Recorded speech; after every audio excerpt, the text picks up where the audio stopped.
arhitekta i vlasnica arhitektonskog projektnog biroa SB Project, koji posluje već punih 10 godina.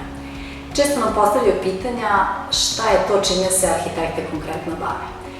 Pored dobro poznatih projekata za izgradnju stambenih ili poslovnih objekata, arhitekte mogu da rade i projekte nadogradnje, adaptacije, rekonstrukcije, sanacije objekata. Tu su naravno poznate ovi projekti ozakonjenja ili legalizacije objekata, a ono što je manje poznato je to da u arhitektonskom birovu možete da uradite projekat letnjih i zimskih bašti i projekte svetećih i nesvetećih reklamnih natpisa. Svi navedeni projekti se rade sa ciljem kako bismo nabavili građevinske ili upotrebne dozvole za određenu vrstu intervencije. U okviru biroa bavimo se i lepim i kreativnim radom, tačnije izradom projekata interijera, stambene ili poslovne namene. Arhitekte su tu da vam zapravo pomognu da rešite svoje životno stambeno pitanje.